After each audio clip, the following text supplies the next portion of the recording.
Losing himself to his curiosity, Uriel approached each animal with friendly eyes. Eden being the paradise it was, the animals there never had a reason to fear the presence of man, much less the presence of an angel.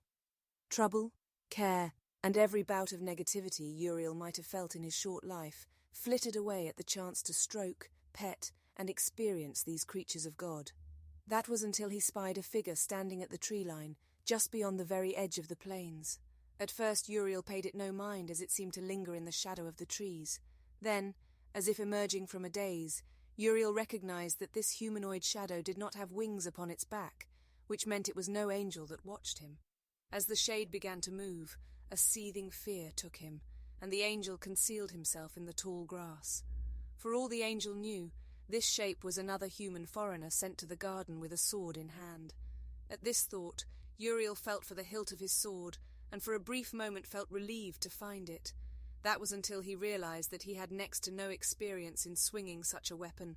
From his hiding place, the Celestial peered out and noticed that the figure had grown closer to his position. It must have seen him at the exact moment he'd seen it. Before long he could hear the creature as it came, as its footfalls crunched the surrounding vegetation. It was coming right for him. Surely it meant to do him harm. Uriel decided that he would lunge up and slay this human, but no sooner had he reached this resolve than he found it looming over him.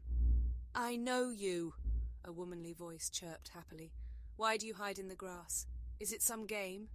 Uriel, now thoroughly embarrassed by his own cowardice, slowly rose to his feet.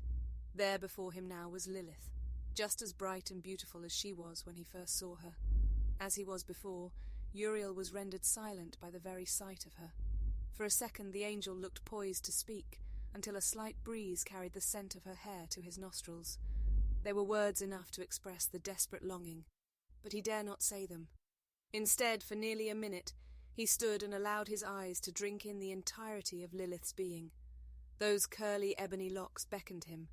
The warmth and smoothness of her almond flesh made him weep to touch her, and the depth of those hazel eyes threatened to swallow him alive.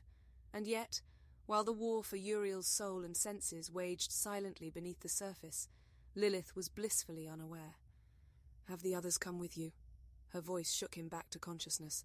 "I was afraid that I'd never see your kind again." Before he could stop her, Lilith threw her arms around him. Thus he was forced to embrace her in return. Her skin was just as invitingly soft as he imagined in his flights of fancy. Uriel felt her innocently pressed against his chest, and allowed his hand to rest upon the small of her back. The angel's pleasure was somewhat dulled by the thought of Jophiel in heaven, and what this feeling for Lilith had cost him before. Uriel tried to be mindful of Yahweh's decree, that the angel might be forever praised if he could resist her. Neither the fear of Jophiel or the praise of his Lord could stay the beating of Uriel's heart. "I have missed you as well." Uriel parted the warmth of their embrace with a smile. "I hadn't expected to find you here, but I'm glad I have." Her smile was so wide, and those wonderful eyes worked into Uriel's soul again. Now, without his fellow angels present to judge him, he was powerless to deny her. "The other angels of my company are but a short ways away. If you miss them just as much, I would be happy to lead you to them." Uriel spoke quickly, with his eyes doing all they could to not look at her directly. Lilith giggled while watching him, which only made him flush red. "My friends would certainly love to see a human once again." Lilith continued to giggle, as something in her primal being understood that Uriel was quite nervous to be around her. "Are you afraid of me?" She continued to giggle, which made Uriel's face hot with embarrassment.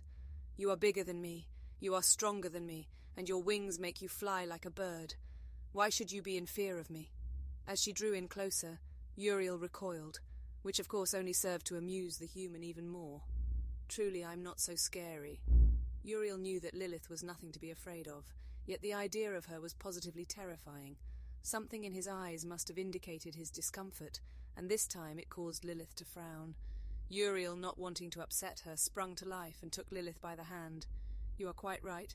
You're not scary in the least." Uriel slowly began to assume a more confident posture, and as he did, Lilith eased back into her happiness. "I saw someone standing at the forest edge, and I could not see that it was you. It might have been Adam or another human." The girl looked quite perplexed.